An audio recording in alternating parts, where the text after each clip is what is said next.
If the points A 6, 1 and B 8, 2 and C 9, 4 and D P, 3 are the vertices of a parallelogram taken into the order, find the value of P అని చెప్పేసి ఇచ్చాడు అన్న 4 points ఇచ్చాడు రా, 4 vertices ఇచ్చాడు parallelogram ఇచ్చి అందులో ఒకదాన్ని వేరియబుల్ కింద ఇచ్చాడు రా.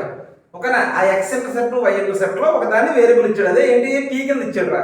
పీ కింద ఇచ్చి find the value of P అని చెప్పేసి అడుగుతున్నాడు నాన్న. మనకి parallelogram లో ఒక పాయింట్ తెలుసురా, diagonal coordinates at the same point అని పాయింట్ మనకు తెలుసున్నాను. parallelogram లో diagonals coordinates at same point అని చెప్పేసి. సో చూద్దాం ఒకసారి.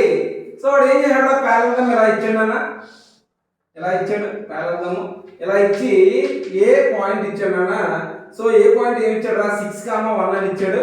అండ్ బి పాయింట్ ఇచ్చాడు అన్న, బి పాయింట్ ఏమి ఇచ్చాడు, సో 8, 2 అని చెప్పేసి ఇచ్చాడు. అండ్ సి పాయింట్ ఇచ్చాడు అన్న, సో 9, 4 అని చెప్పేసి ఇచ్చాడు, 9, 4 అని చెప్పేసి ఇచ్చాడు.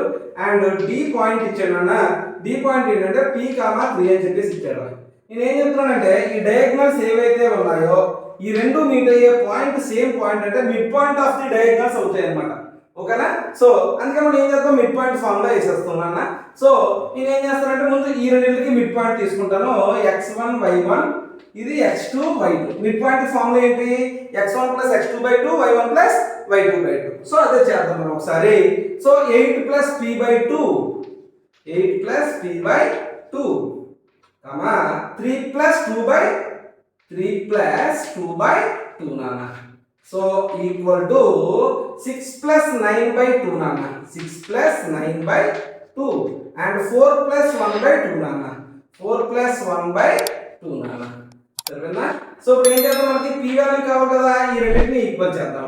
ఈ రెండింటిని 8 + p/2 ఈక్వల్ టు 6 + 9 అంటే ఎంత నాన్న, 15/2 నాన్న. 2 క్యాన్సిల్ చేసాను రా, p ని అలా ఉంచేసి ఈ 8 ని అటువైపు తీసుకెళ్ళిపోయాను రా.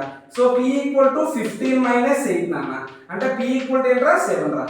సో ఈ p వాల్యూ ఏంటన్నా 7 అంతే.